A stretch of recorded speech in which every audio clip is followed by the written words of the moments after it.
Convido você para ficar de pé comigo agora, abrir a Bíblia no Salmo de número 30.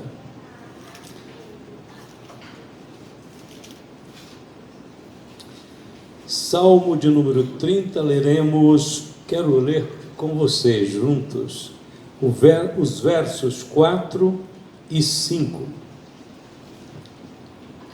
Vamos lá, todos abriram, encontraram? Juntos.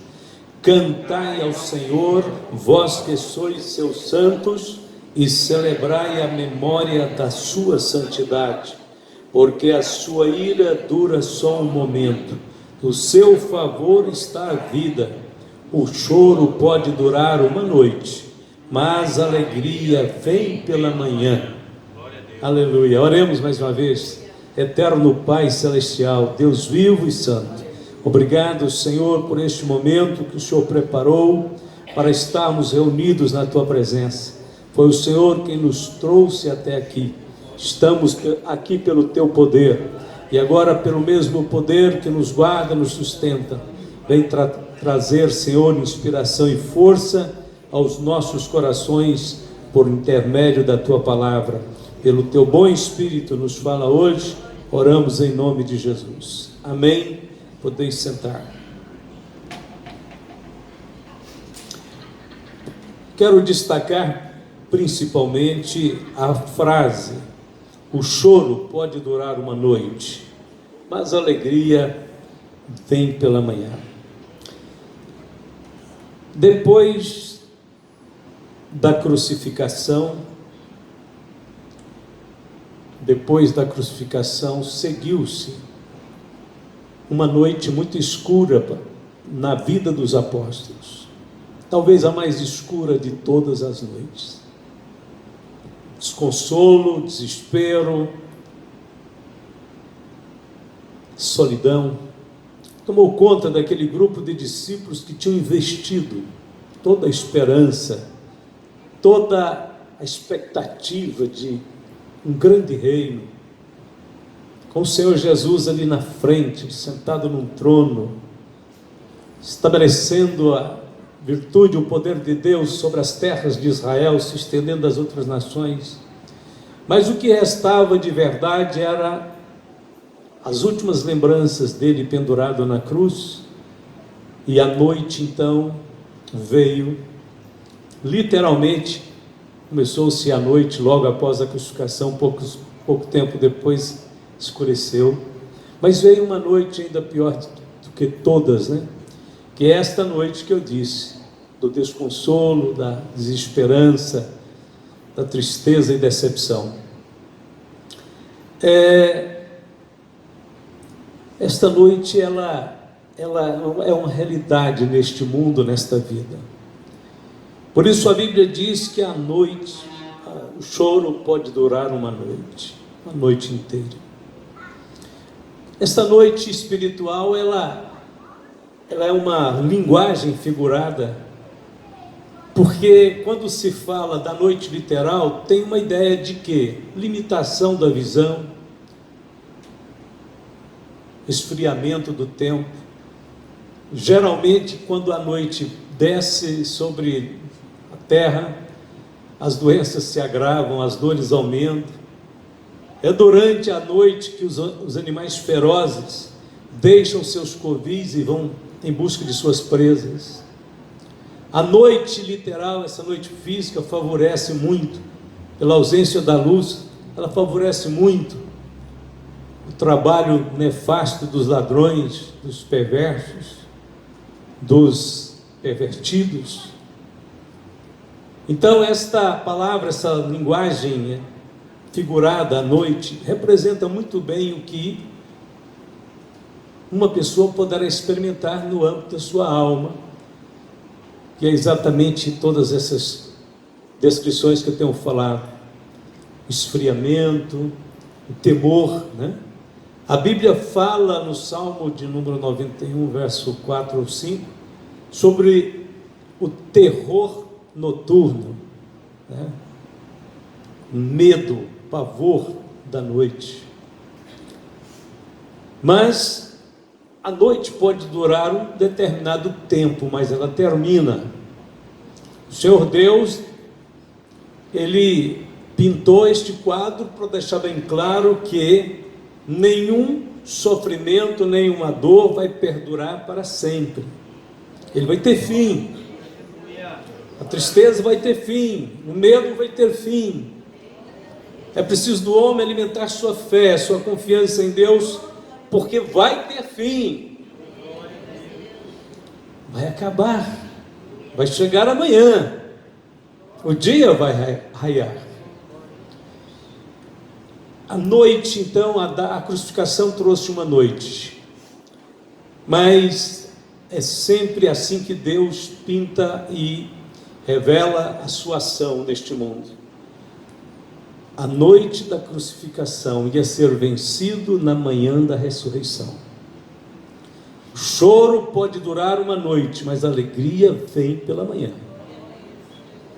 Deus rompeu com triunfo e glória a noite do desconsolo, do temor e do medo, ao fazer raiar na manhã da ressurreição, fazer brilhar sobre aquele dia a esperança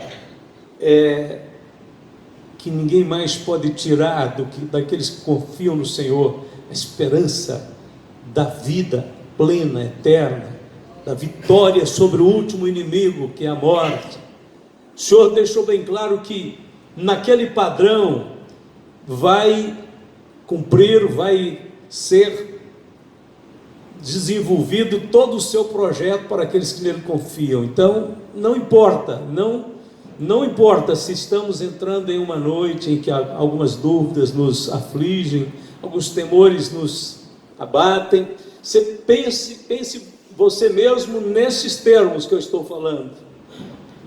Assim como a noite da crucificação caiu sobre os apóstolos, a manhã da ressurreição eclodiu, trazendo esperança, e uma esperança ainda muito maior para todos aqueles que esperaram no Senhor, aguardaram no Senhor, choraram a noite, aquela noite da tristeza e do choro, mas bradaram com júbilo na manhã da ressurreição. E essa manhã da ressurreição, ela continua. Nesse sentido, nunca mais haverá noite, no sentido da redenção, no sentido da espera, né, da grande obra de Cristo na cruz, porque ela já foi consumada. Mas vamos continuar pensando um pouco mais sobre as possíveis noites que poderão sobrevir na nossa caminhada e que terão que ser vencidas por esse mesmo padrão. Quando os apóstolos, na manhã mesmo da ressurreição, quando a notícia começou a ser anunciada, divulgada, primeiramente pelas mulheres, depois Pedro e João vão e certificam que o túmulo realmente estava vazio, e o Senhor começa a dar sinais com algumas aparições naquele mesmo dia, né, da ressurreição. A Bíblia diz que a tarde daquele domingo também chegou, aquela tarde, ou seja, mais uma noite natural viria, e ainda estavam algumas questões não resolvidas, que era exatamente o problema de que alguns ainda não tinham certeza absoluta, né? Não viram. As mulheres que viram estavam radiosas. Pedro e João tinham um testemunho para dar, e a Bíblia diz que depois Jesus aparece especificamente para Pedro, naquele mesmo dia da ressurreição. Mas à tarde daquele dia, tem um episódio, tem um acontecimento muito bonito. É que 2 discípulos que voltavam de Jerusalém, iam de Jerusalém para a sua pequena vila, que ficava não muito distante, ali bem perto, Emaús, e aqueles 2 discípulos não tinham outro assunto a não ser comentar a respeito dos fatos da crucificação, com uma leve menção de que notícias corriam que de fato Jesus tinha ressuscitado, mas para eles aquelas notícias ainda estavam muito distantes, e eles fixaram a mente e falavam mais da morte de Cristo. Até que um viajante estranho, desconhecido, aproxima deles e pergunta a eles: o que vocês comentam andando pelo caminho? E eles dizem: és tu o único peregrino em Israel que não sabe das coisas que têm sucedido? E ele, Jesus, não sendo reconhecido por eles, perguntou: quais coisas são essas, afinal de contas? Olha, que mataram o Senhor, que crucificaram, que ele foi sepultado, que hoje é o terceiro dia, e alguns rumores por aí que talvez ele esteja vivo, mas nós estamos desconsolados, ou seja, ainda estamos vivendo esta noite espiritual. Então, o Senhor Jesus, que conversava com eles durante a caminhada, começou a explicar para eles que tudo aquilo que tinha sucedido estava predito nas Escrituras, e então começa a lembrar a eles do que Moisés havia falado, do que os profetas haviam falado, do que as Escrituras falavam, até que eles estão chegando perto de Emaús, a cidadezinha, 3 quilômetros mais ou menos de Jerusalém lá, e o caminho é um caminho estreito, é uma estradinha da roça, vamos dizer assim, né? Que eles caminham lado a lado, e de repente tem uma estradinha que sai para um lado e toma outra direção, e o Senhor, que eles não conheciam, não conseguiam reconhecer que era Jesus, começa a distanciar deles pelo caminho da tangente, e eles gritam, e eles dizem: Senhor, não vai. Aqui diz assim: e chegaram à aldeia para onde iam, e ele fez como quem ia para mais longe. Eles o constrangeram: por favor, não vai. E disseram: fica conosco, porque já é tarde e já declinou o dia. Então, mais uma vez, aqui vemos que o medo deles era mais uma noite sem a certeza da ressurreição. E eles então pedem a Jesus: fica conosco, já declinou o dia, está começando a esfriar, escurecer, Senhor, não vai. E a Bíblia diz que eles o constrangeram, e ele entrou para ficar com eles. Você conhece a história, eu não vou entrar em detalhes aqui do evento completo. O problema é que nós somos todos iguais, é que nós estamos numa caminhada, e a gente tem realmente temores de ficar sozinho quando a noite chega. E eles gritaram, e nós também gritamos e dizemos: Senhor, fica conosco, porque o dia já declinou, fica conosco. Aqui nesse caso, o Senhor, clara e objetivamente, literalmente, ficou com eles. Quando isso acontece, a noite deixa de ser noite. O difícil é quando a gente tem a sensação de que estamos sozinhos. Isso acontece, a noite chega e diz: cadê o Senhor? Parece que o Senhor não está tão perto aqui de mim. Será que Ele realmente se lembra de mim? Será que Ele pensa em mim? É claro que o Senhor pensa, mas na nossa experiência literal, pessoal, a gente, vamos dizer assim, a gente inquestionavelmente poderemos ter dúvidas, porque é próprio do homem, às vezes, não estar firme e confiante naquele momento das dúvidas. Não é também um grande pecado dizer: se queria que Deus me desse uma certeza maior, falasse comigo para que eu não tivesse com medo agora deste momento, dessa situação. É claro que a Bíblia nos orienta a buscar a Deus, e este buscar a Deus é para romper exatamente esse sentimento, às vezes, de dúvida, de incerteza da presença de Deus. E aí a gente rompe isso, clamando, orando, buscando ao Senhor: Senhor, dá-me graça, dá-me força. Senhor, agora esteja comigo, abre as portas, aplaca, Senhor, todo o mal, toda a fúria do inimigo, todas as obras infrutuosas das trevas. Tira o temor, fica comigo. E é este o papel do cristão, porque se a noite vem, ele precisa de lançar mão dos recursos divinos que estão a seu dispor, e um desses recursos muito importante é a oração. Muito importante a oração pessoal, secreta, é a oração entre você e Deus. Mas vamos ver mais alguma coisa interessante. De fato, o Senhor tinha ressuscitado.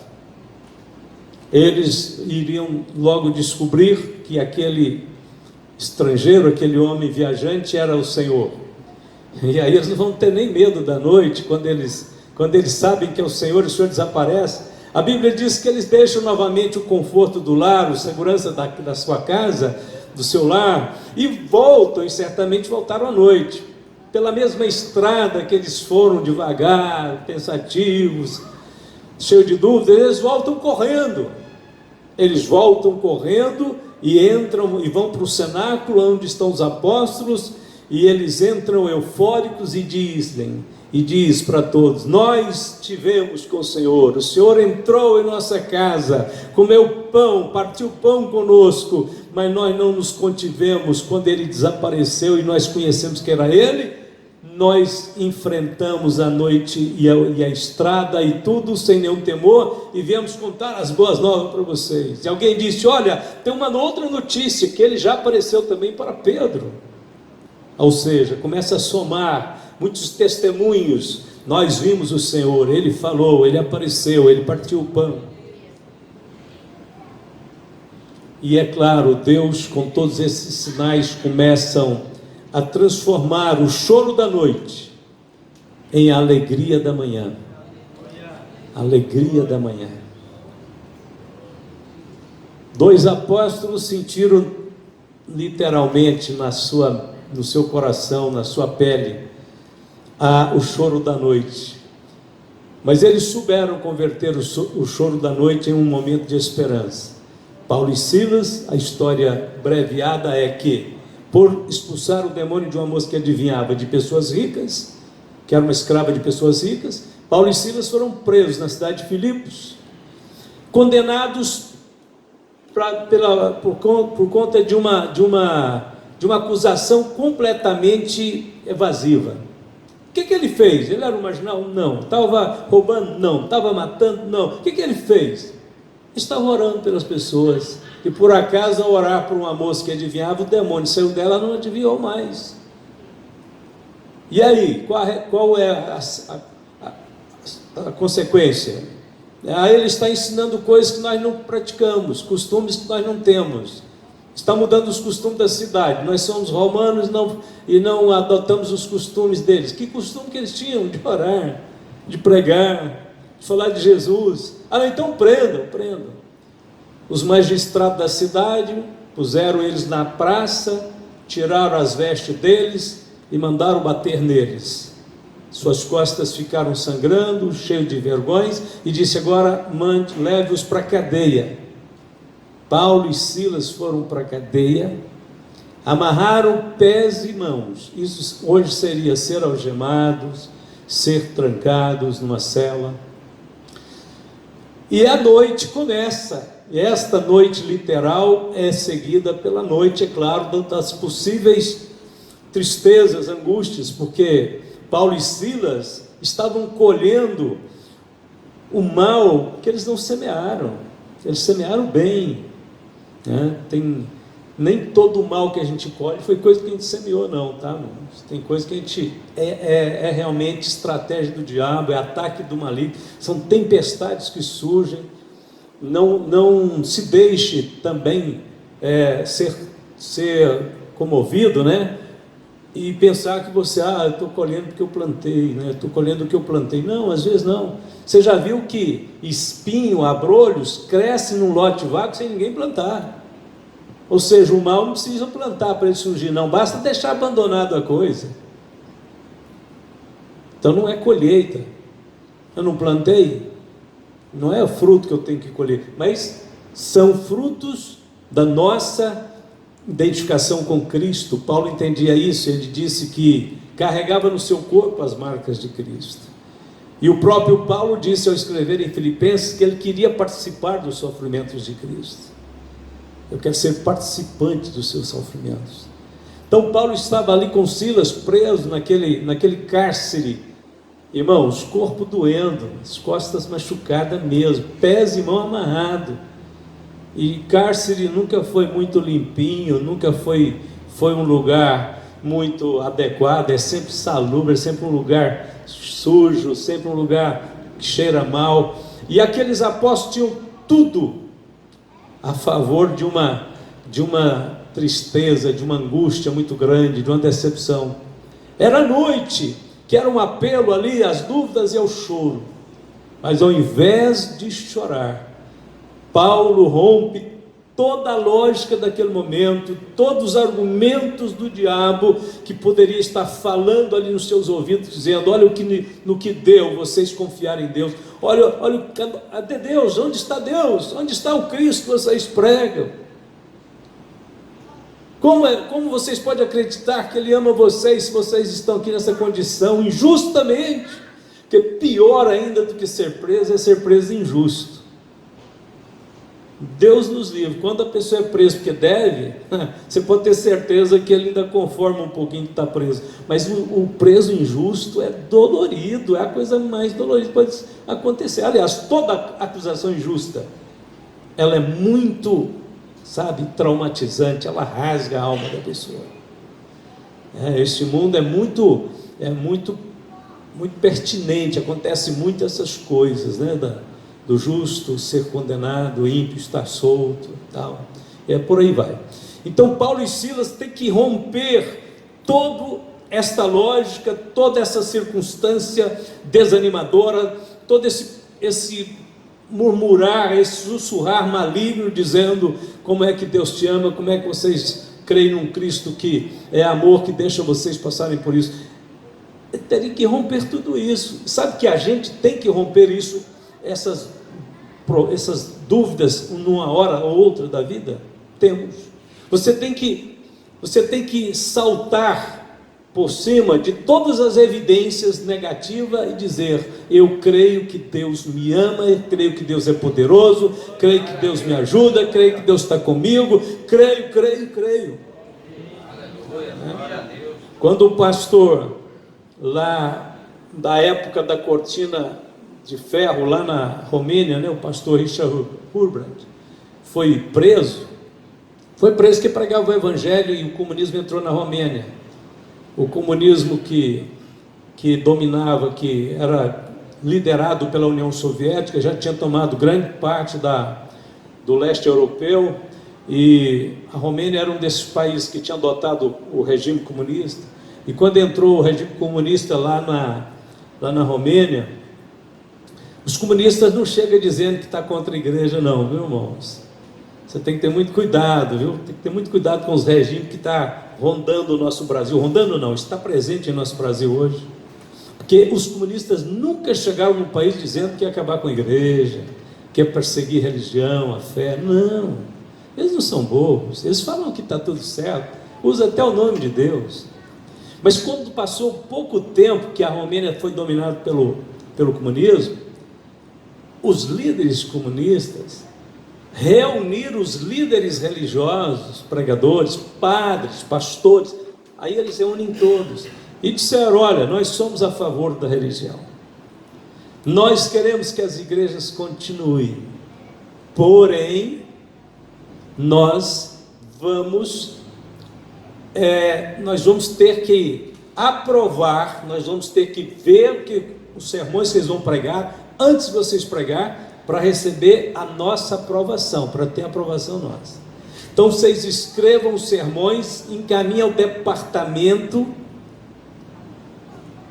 do governo indicado para isso, um tipo do ministério da religião, E aí os sermões de vocês vão lá sendo analisados, aprovados ou reprovados. E ele está lá sentado na roda, na mesa com tantos líderes, e a esposa dele disse para ele: Richard, você vai ficar calado? Ele disse: olha, minha querida, se eu falar alguma coisa, é perigoso você ficar viúva. Ela disse: eu prefiro ficar viúva do que ter um esposo covarde. Aí deu força para ele. Ele colocou-se de pé e disse: senhores, só tem uma pessoa que fiscaliza os meus sermões, é o Senhor Jesus Cristo. Tudo que Ele me der para pregar, eu vou pregar. Não vou sujeitar a inspiração de Deus na minha vida aos critérios de vocês. Vocês nem nascidos de novo, não é? Vocês não conhecem a Deus, não conhecem a verdade. Nós estamos vivendo na presença de Deus, nós pregamos o que Deus nos dá para pregar. Os comunistas fizeram de conta que estava tudo bem. Está bem, senhor, nós vamos aprofundar mais o assunto, vamos ter novas reuniões, vamos estudar o meio para ver como fica bom para todo mundo e tal, mas desmarca esse indivíduo aí. Despediram todos, passaram-se poucos dias. Pastor Richard Rubin saiu para comprar um pão e não voltou mais para casa. Depois de vários dias, a esposa recebeu uma comunicação que ele estava detido numa cadeia do regime comunista. Daí para frente, ele vai passar 14 anos preso, torturado, oprimido, viu gente demais morrer ao lado dele, viu gente negar Jesus pelo desespero do sofrimento. Aí a história é tremenda. Aí era uma noite mesmo, muito escura, muito tenebrosa. Aí ele escreveu vários livros, né? Depois eu indico os nomes para vocês. Alguns, acho que eu tenho até algum que eu posso mandar em PDF depois, dele mesmo, ele mesmo que escreveu, porque ele viveu para sair de lá e para contar essa história para o mundo inteiro. Foi por conta da sua saída, depois de 14 anos das prisões comunistas, que ele chegou a pregar aqui no Brasil em 1974, que o mundo inteiro começou a orar pelas igrejas que estavam por trás da cortina de ferro e sobreviviam escondidos, nas cavernas, nos lugares escondidos para cultuar a Deus, que ele mostrou isso depois para o mundo, e o comunismo que diz que apoia a religião é tudo mentira, eles são falsos, perigosos, eles matam os religiosos, os líderes influentes, eles anulam, eles sequestram, prendem, torturam até morrer. O caso dele foi um milagre ter saído vivo, né? E isto era uma grande noite, mas essa noite foi tendo vários momentos durante essa noite do pastor. E o pior momento foi quando ele disse que quando era criança, muitos anos atrás, ele era criança, ele disse que estava brincando um dia lá na casa dele, os seus pais já eram crentes, né? E ele disse que sentiu um medo muito grande, um medo horrível, assim, do nada, dentro ali de um quarto, de um compartimento da sua casa, e ele disse que tremia de medo. E ele correu desesperadamente para sua mãe, disse: mamãe, ore, ore, ore, mamãe, ore. E a sua mamãe abraçou ele e orou, e aí, aquele medo, aquele pavor sumiu. Como ele era uma criança de uns 5 anos, ele não entendeu nada, não sabia o que realmente significava aquilo, mas ele disse que lá na prisão da Romênia, nessa época me parece que ele estava com uns 45 anos, 40 e poucos anos de idade, ele disse que sentado ali naquela cela, depois de muito tempo sofrendo, teve épocas que eles deixavam ele trancado em celas que não tinha uma luz sequer, teve épocas que ele ficou trancado sem comer, ele ficava passando a mão nas paredes da cela para ver se achava um inseto para comer, tanta fome. Ele disse que sentado ali, depois de passar por todas essas provações, ele disse que aquela presença tenebrosa, lá dos 5 anos de idade, entrou na cela. Ele disse que naquele momento ele relembrou o tempo da sua infância, quanto pavor ele passou naquele dia que a sua mamãe orou por ele, só que agora ele estava sozinho. Ele disse que aquela presença entrou ali na sua cela e disse: esse é o Deus que você serve, Richard, que te deixa apodrecer na cadeia? Ele não existe. Este é o Jesus que você tem defendido a doutrina dele? Ele é um grande mentiroso. Ele nunca te amou. E diz que aquela voz foi atormentando ele. Ele estava em tempo de enlouquecer. Ele não sabia mais o que fazer, até que lhe veio uma ideia. Pegou um papel, um lápis que tinha na cela e começou a escrever: eu, Richard Hurbradt, declaro solenemente perante o céu, a terra, o inferno, os homens, os demônios, que creio em Deus, que creio em Jesus Cristo, que nem que Jesus tenha sido o maior mentiroso que andou neste mundo, eu vou continuar crendo em tudo que ele falou, vou continuar pregando tudo que ele ensinou, vou continuar amando a ele de todo o meu coração. E ele foi escrevendo, porque ele disse assim: se eu ficar doido e morrer, meio enlouquecido, aí está a minha declaração de fé, né?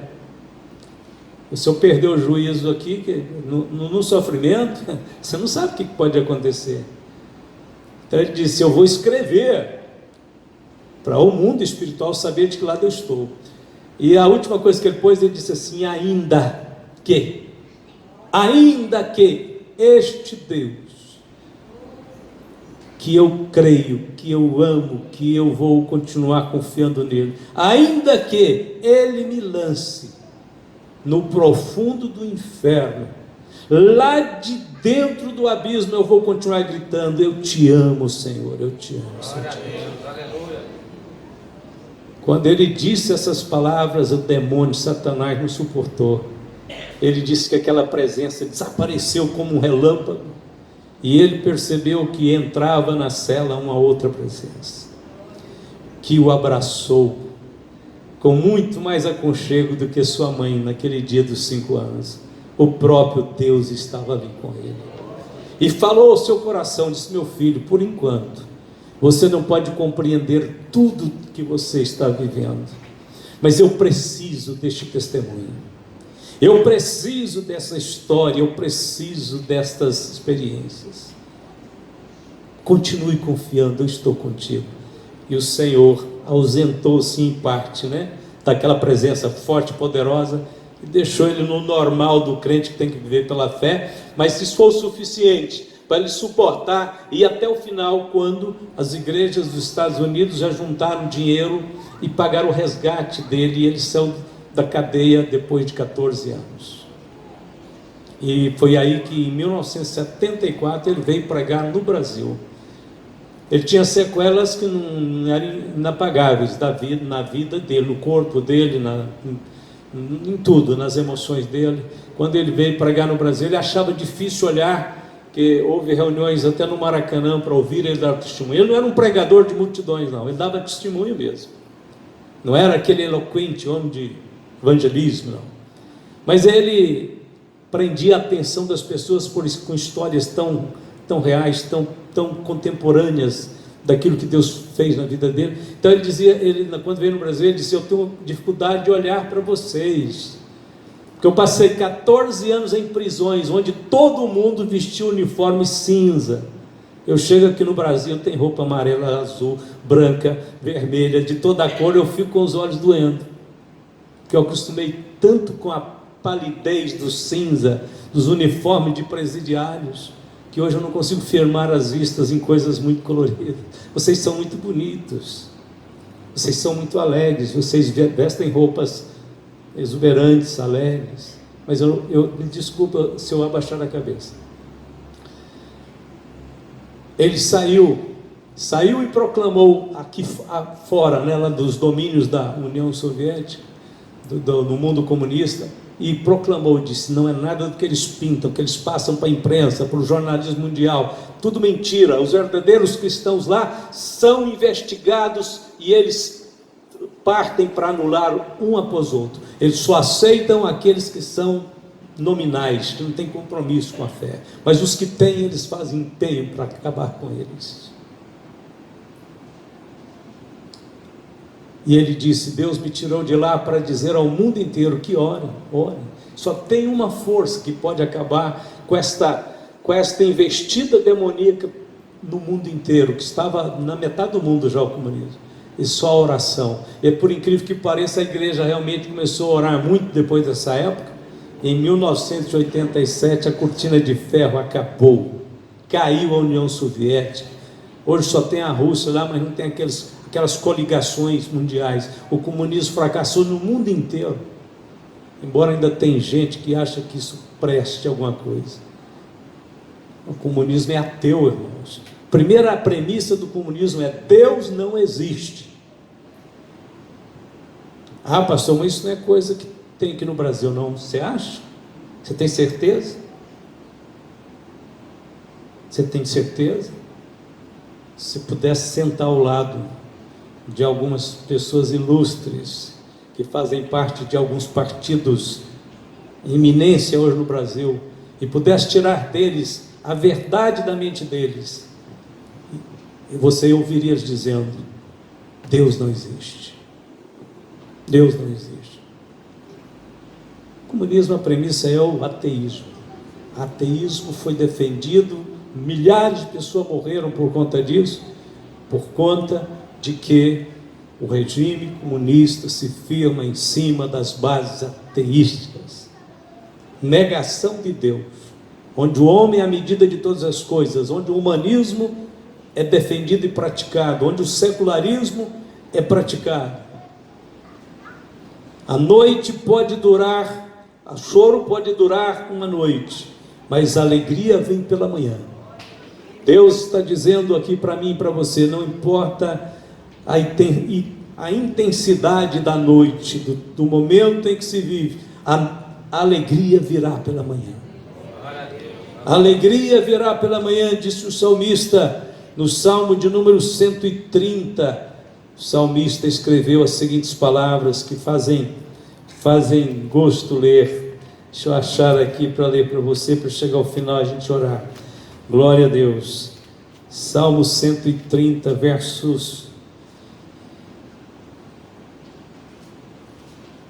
6. A minha alma anseia pelo Senhor mais do que os guardas pelo romper da manhã, sim, do que aqueles que esperam pela manhã.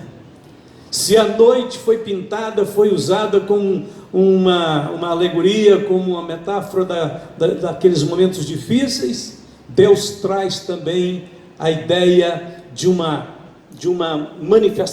manifestação sobrenatural, da intervenção divina. Deus traz a linguagem figurada da manhã. Coisa boa é quando o dia está raiando, quando a pessoa passa uma noite de dúvidas, de aflições, de dores. Ele espera, ele quer ver o amanhã. Os guardas que ficam lá nas torres, vigiando, sofrendo ao frio, sofrendo ali aquele momento, aguarda ansiosamente amanhã, porque amanhã significa o fim de uma vigília, o fim de um momento de solidão, de perigo e de risco. O amanhã está raiando sobre a vida de todos os filhos de Deus. O amanhã da ressurreição já brilhou e outras manhãs vão seguindo. A ressurreição de Cristo é o evento que traz a maior de todas as esperanças para nós. Aqueles que creem no Senhor piamente e servem a Jesus jamais experimentarão a noite eterna da separação de Deus, viverão para sempre. No Salmo 46, versículo de número 4 e 5 está escrito: há um rio cujas correntes alegram a cidade de Deus, o santuário das moradas do Altíssimo. Deus está no meio dela, não será abalada. Deus a ajudará ao romper da manhã. Glória a Deus. Nós já estamos vendo pelos olhos da fé os raios cintilantes do sol da manhã brilhando sobre aqueles que temem a Deus. Foi isso que Malaquias profetizou. Ele disse: este mundo não vai sobrar nem raiz nem ramo, mas para vós que temeis o meu nome, nascerá sobre vós o sol da justiça. Ele virá trazendo salvação sobre as suas asas e vos salvará. E vocês correrão e saltarão como bezerros de alegria. Que maravilha, Jesus! Na realidade, o Senhor está dizendo aos seus filhos: aguentem firme, adorem o meu nome. Paulo e Silas, no profundo daquela noite, disse: vamos mudar essa situação, Silas. Não vamos esperar amanhecer, não. Vamos começar a cantar logo à meia-noite.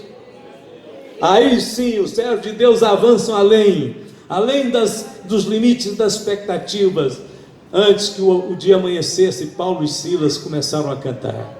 Ainda era perto da meia-noite. Eles cantaram e cantaram, até que os céus se moveram, e o Senhor rompeu sobre aquele cárcere, quebrou aquelas algemas, soltou os presos. O carcereiro em desespero queria se matar. Paulo disse: não faças isso, nós todos estamos aqui. O carcereiro disse: tragam luz, deixa eu ver se eles estão mesmo. Trouxeram uma lamparina, um lampião, e ele iluminou, estavam lá, e eles disseram: senhores, o que eu faço para me salvar? Paulo estava firme com o evangelho da gloriosa luz do evangelho. Crê no Senhor Jesus Cristo, será salvo tu e a tua casa. E na manhã daquele dia, Paulo celebrou uma comunhão com aquela família, tomando café com eles, porque o carcereiro se tornou crente. Paulo saiu dali e passou pela casa de Lídia, que era uma cristã fervorosa da cidade de Filipos, e seguiu a sua viagem missionária. Ele podia contar lá na frente: Silas, aquela noite começou bastante escura, mas terminou com uma celebração. O choro pode durar uma noite, mas a alegria vem pela manhã. Irmão, irmã, a sua manhã está chegando. A sua manhã está raiando sobre ti. Fique tranquilo, comece a louvar a Deus como Paulo e Silas. Espera amanhecer não. Já começa a glorificá-lo, já começa a dar louvores ao seu Deus. Paulo e Silas, a Bíblia diz que cantavam e os outros presos escutavam. O louvor da igreja nesse mundo tenebroso está sendo escutado pelos não crentes, não cristãos. Quer eles creiam ou não, eles sabem que nós somos um povo diferente, carregamos uma fé que nos dá esperança, temos no nosso coração uma certeza. E quer eles estejam interessados ou não, consciente ou inconscientemente, eles estão sendo despertados, estão sendo evangelizados pela nossa atitude, pelo Espírito que domina o nosso coração, que é o Espírito de confiança, de fé, que nos ajuda a seguir, nos dá força para caminhar e superar, e ir em frente, passar por todos os obstáculos. Ninguém vai poder parar sua caminhada. Siga em frente e espere, porque este dia perfeito ainda não aconteceu, mas o amanhã do dia perfeito já começou a brilhar, está brilhando sobre a humanidade. Que dia que será dia perfeito? A Bíblia diz que a vereda do justo como a luz da aurora, que vai brilhando até ser dia perfeito. A luz da aurora começa lá pelas 5 da manhã, 5:30 da manhã, mas só vai ser dia perfeito ao meio-dia, quando o sol está pino, aí ele está cobrindo a maior parte do globo terrestre, né? Eu não sei que altura nós estamos nessa caminhada, mas uma coisa é certa: eu acho que já não é mais de madrugada, acho que já passou das 6, das 7 da manhã, acho que já passou das 9, e eu acredito que nós estamos bem perto do dia perfeito, em que vai raiar sobre nós toda a glória, toda a dimensão, todo o planejamento eterno de Deus. E a Bíblia diz que naquele lugar não haverá mais noite. A Bíblia diz que lá não necessitará mais nem do sol, nem da lua, porque o Senhor Deus será a sua luz. Aí sim é dia perfeito. As nações andarão à sua luz, e nós estaremos para sempre com o Senhor. Amém? Vamos de pé. Graças a Deus por esse momento feliz, glorioso, que o Senhor preparou para estarmos entrando na sua presença, estarmos buscando a sua face. Eu quero agora convidar que você aproxime um pouco mais daqui da frente, para nós juntos unirmos na oração.